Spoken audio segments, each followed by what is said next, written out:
Tu exagères.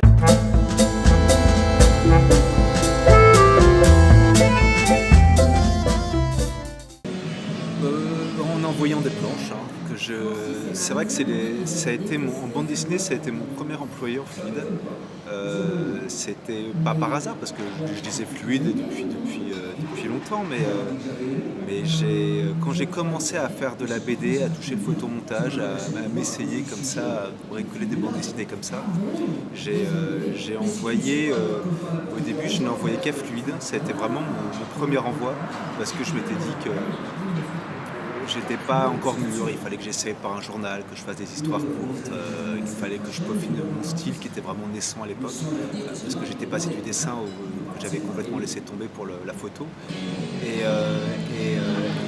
Albert Algou est arrivé à ce moment-là à Fluide comme rédacteur en chef.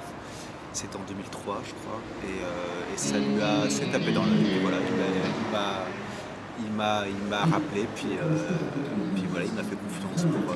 Et vous pensez qu'aujourd'hui encore c'est possible de faire ce genre de démarche ou pas? Bah, j'imagine, ouais. Je sais pas comment ça se passe, mais j'imagine qu'on voit pas mal d'auteurs, de jeunes auteurs qui commencent dans Fluide. Je pense que ouais.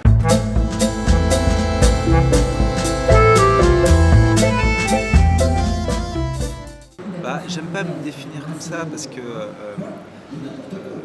moi Vous riez de tout quoi ou... J'aime, ouais, je pense qu'il y a un petit aspect anard à l'intérieur qui explose une famille qui est justement pétrie dans ses conventions bourgeoises, disons. Mais je ne me définis pas comme faisant une BD engagée. J'aime cet aspect un peu disons, mal assumé et qui a du mal à trouver son équilibre d'une certaine forme de bourgeoisie et qui du coup je rigole et je joue de ces travers-là, mais moi je sais que j'y mets pour moi un peu d'esprit anard là-dedans, mais je me définis pas comme ça, je réfléchis pas à ma BD comme ça.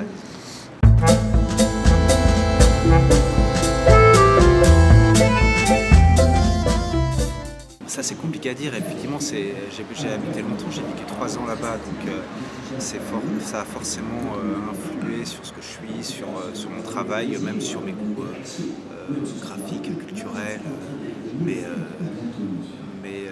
j'aurais du mal à définir ce que ça a vraiment fait dans mon travail. Le recul, je le mets aussi à travers l'âge de Blaise, parce que je parle aussi d'un milieu que je connais.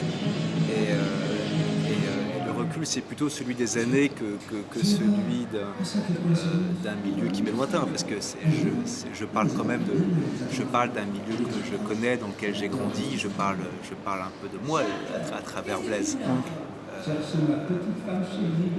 Blaise, je le fais aussi grandir justement d'album en album. Et il y a quelque chose où il grandit avec moi, mais avec un décalage, disons, d'une vingtaine d'années.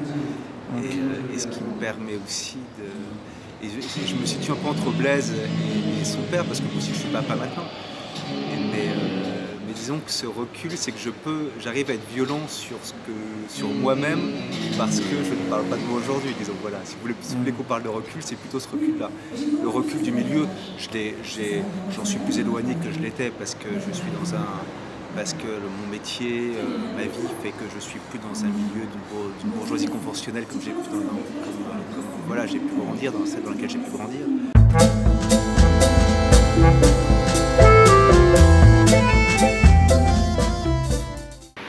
Alors déjà, pour moi, l'animation a été une expérience nouvelle et très intéressante, mais que j'ai pas maîtrisée comme je peux maîtriser une bande dessinée aussi.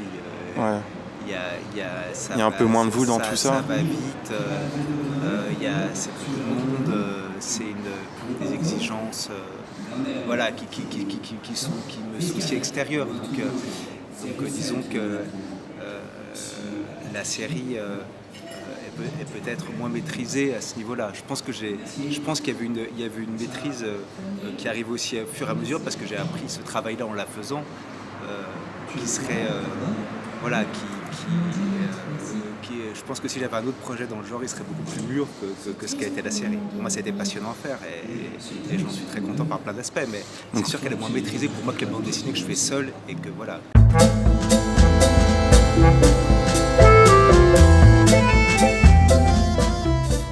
Ça fait partie de ces nombreux projets que j'ai dans le coin de la tête.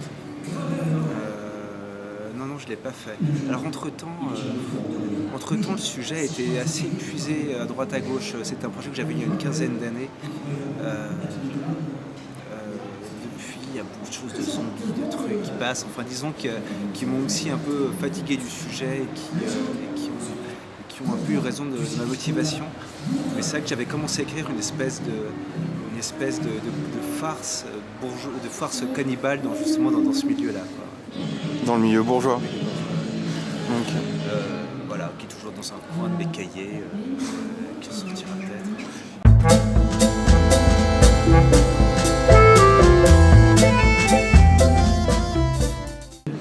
J'ai du mal à parler d'inspiration directe. Moi, je suis vraiment photomontage parce que Vous saviez pas dessiner, j'ai lu. ouais, voilà. Parce que je savais dessiner, mais je trouve que j'étais pas satisfait de mon dessin. J'arrivais pas à en sortir quelque chose de très personnel. Je trouvais que c'était un peu banal. J'étais pas content de mon dessin, voilà. Et par ailleurs, pour d'autres travaux, j'ai commencé un peu à toucher à la photo, à manipuler la photo. Et là, j'ai commencé à ressentir cette excitation de créer une image, de quelque chose de très personnel dont j'étais fier. Et là, le photomontage, il est un peu né comme ça, par hasard, par dépit, pas parce que j'admirais des gens qui faisaient du photomontage. Même si par ailleurs, j'aimais beaucoup le dada, j'aimais beaucoup le constructivisme qui fait, puis aussi des dessinateurs, enfin qui pouvaient toucher au photomontage, mais je peux pas dire que le photomontage m'a été inspiré par d'autres auteurs.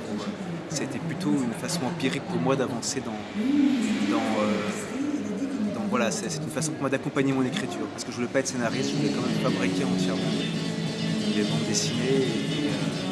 C'était le seul langage que j'ai trouvé, qui m'allait à peu près. Mais c'est sûr que ce qu'ont pu faire Harakiri et même dans Fluide, voilà, Léon Drich, moi ça me parlait.